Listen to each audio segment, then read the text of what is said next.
Antara perkara kedua yang beliau lakukan, selain daripada membaiki hubungan dengan Barat, secara khususnya Kesatuan Eropah kita sebutkan tadi, dan yang keduanya dengan pihak Amerika, beliau juga membaiki hubungan dengan negara-negara jirannya.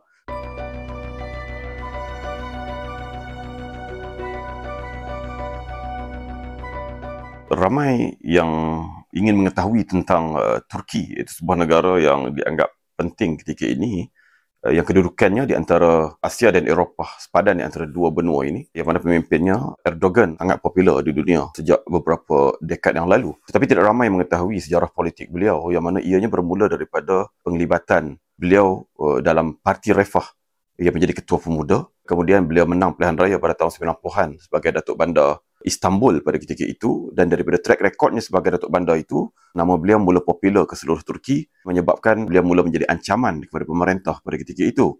Maka pada tahun 1998, beliau telah pun dipenjarakan di atas kesalahan membaca puisi mencabar sekularisme Kemalism Turki pada ketika itu. Keluar saja daripada penjara, parti yang beliau sertai ketika itu yang dipimpin oleh guru politiknya, iaitu Erbakan, telah pun diharamkan oleh pihak mahkamah. Lalu mereka menubuhkan parti baru yang dinamakan Fazilat Parti, juga diharamkan tidak beberapa lama selepas daripada itu, manakala gurunya menubuhkan parti berikutnya yang dinamakan Saadat Parti. Tetapi Erdogan tidak menyertai parti tersebut, tetapi beliau bersama dengan rakannya Abdullah Gül dan beberapa rakan-rakan yang lain di kalangan pemuda-pemuda generasi baru dalam Refah pada ketika itu menubuhkan AK Parti. Dan bagaimana AK Parti yang ditubuhkan pada tahun 2001 itu tiba-tiba mendapat kemenangan yang besar pada tahun 2002. Ada tiga perkara yang boleh kita lihat di sini. Yang pertamanya, situasi politik dan juga ekonomi Turki pada tahun 2000 berada dalam keadaan yang sangat runcing. Krisis ekonomi dan keuangan Turki pada ketika itu membawa Turki menjadi sebuah negara yang menuju kepada muflis.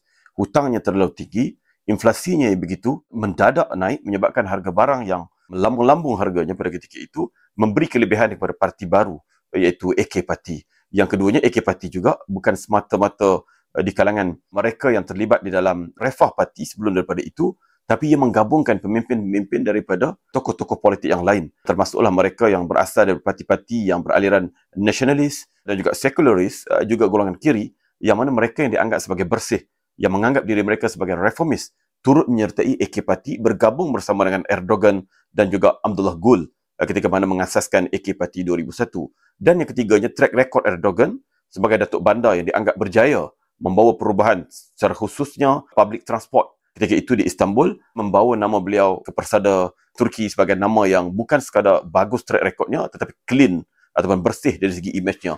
Maka gabungan tiga faktor ini menyebabkan mereka mendapat kemenangan besar.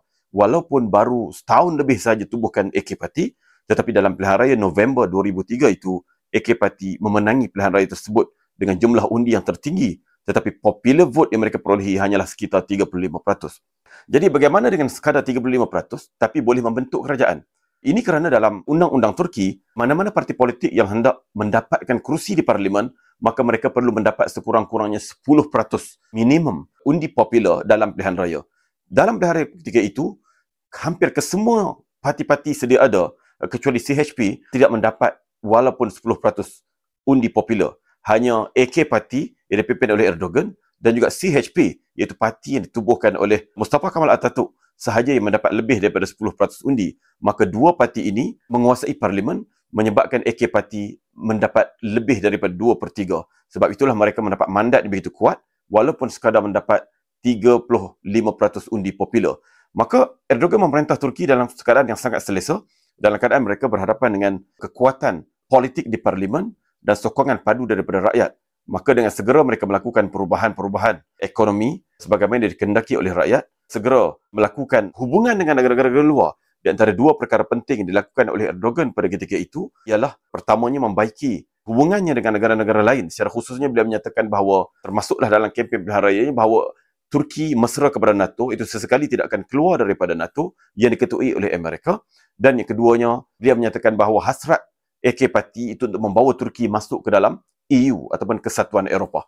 Maka dua perkara ini memberi kelebihan kepada Erdogan, walaupun beliau tetap berhadapan lagi dengan ancaman-ancaman daripada pihak tentera yang mana sejak berdekad-dekad lamanya terlibat dalam rampasan kuasa. Jadi potensi untuk beliau diturunkan oleh pihak tentera melalui kudeta ataupun rampasan kuasa itu tetap berlaku, tetapi disebabkan hubungan beliau dengan Amerika dan juga Eropah ini, bukan sekadar membantu beliau untuk lebih stabil kerana dengan sokongan dalamannya dan juga sokongan luarannya, tetapi juga memberi pulangan ekonomi kepada Turki apabila kebanyakan negara-negara yang ada di barat ketika itu berbondong-bondong masuk untuk melabur ke dalam ekonomi Turki. Maka pelaburan asing yang masuk ke dalam Turki ini dan juga penglibatan pihak-pihak yang pakar dalam pelbagai bidang yang dilibatkan oleh Erdogan ketika itu dan pembaikan hubungan di antara Turki dengan negara-negara jirannya memberi kelebihan kepada Turki menyebabkan ekonominya berubah dalam sekelip mata sehingga disebut oleh dunia pada ketika itu The Miracle of Turkey. Bagaimana Turki sebelum daripada Erdogan GDP-nya begitu rendah, tetapi di era Erdogan untuk 2 penggal pertama GDP-nya meningkat sebanyak 3 kali ganda, triple. Jadi kesannya terus pergi kepada rakyat yang mana infrastruktur baru telah pun berjaya dibina di seluruh Turki dengan begitu pesat, jalan raya, lebuh raya baru, landasan kereta api, sekolah, hospital dan sebagainya, dan pelajar-pelajar berada di sekolah mula merasai nikmat untuk mendapat buku teks percuma, pendidikan percuma, kesihatan percuma daripada pemerintah. Menyebabkan kesannya bukan sekadar kepada rakyat ketika itu, kepada ekonomi negara, tapi beri kesan politik kepada pemerintahan Erdogan. Hal ini menyebabkan dalam pilihan raya yang kedua, iaitu pada tahun 2007, Erdogan mula mendapat kemenangan yang lebih besar daripada itu. Daripada 35% sahaja undi popular pada tahun 2003, meningkat kepada 46% pada tahun 2007. Kemudian meningkat lagi pada tahun 2011 kepada sekitar 49%. Maka 3 kali pilihan raya, 3 kali rakyat membuat anjakan perubahan, memberi sokongan berganda-ganda kepada parti AK yang dipimpin oleh Erdogan pada ketika itu. Maka ia membawa kestabilan politik dan ia membawa kepada kestabilan ekonomi kepada pemerintah Erdogan. Jadi di sini kalau kita lihat, antara perkara kedua yang beliau lakukan, selain daripada membaiki hubungan dengan Barat, secara khususnya Kesatuan Eropah kita sebutkan tadi, dan yang keduanya dengan pihak Amerika, beliau juga membaiki hubungan dengan negara-negara jirannya. Turki selama ini, sejak ratusan tahun lamanya, mempunyai masalah ataupun berhadapan dengan konflik dengan negara-negara jirannya. Hampir tidak ada negara jirannya yang tidak ada masalah dengan Turki. Tetapi di era Erdogan, beliau mula mempraktikkan apa yang disebut sebagai strategic deep, iaitu satu polisi, strategi yang diasaskan oleh penasihat hubungan luar beliau ketika itu, yang berikutnya menjadi Menteri Luar dan berikutnya menjadi Perdana Menteri, iaitu Ahmed Davutoglu. Dan dalam strategic deep ini, salah satu polisinya apa disebut sebagai zero problem policy.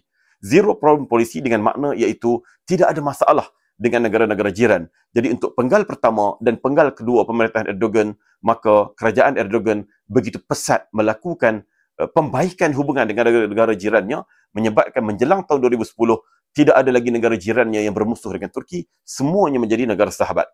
Maka daripada hubungan yang baik dengan negara-negara jiran ini juga membuka pintu Turki kepada benua-benua lain, rantau-rantau lain, terutama hubungannya dengan Iraq, dengan Syria dan juga dengan Iran, menyebabkan pintu beliau untuk pergi ke Timur Tengah, ke Asia Barat, ke negara-negara Teluk dan sebagainya menjadi semakin terbuka, dan ia sedikit sebanyak memberi kesan kepada ekonomi domestik negara Turki tersebut. Jadi kepintaran politik beliau dalam berdiplomasi dengan negara-negara Barat dan juga dengan negara-negara jirannya sendiri, sama ada negara-negara yang berada di blok Barat, Utara, Timur ataupun Selatan, menyebabkan ianya adalah satu ramuan kepada kekuatan politik yang secara luarannya, kemanakala kekuatan ekonomi yang beliau berikan kepada rakyat, itu kebajikan, permodanan infrastruktur dan kenaikan ekonomi yang berlaku pada ketika itu memberi kesan secara langsung kepada duit poket rakyat, ekonomi rakyat, gaji rakyat, menyebabkan rakyat terus-menerus memberi sokongan kepada beliau sehinggalah beliau mendapat kemenangan 3 penggal berturut-turut, undinya meningkat dan penguasaannya di parlimen semakin hari semakin berkembang.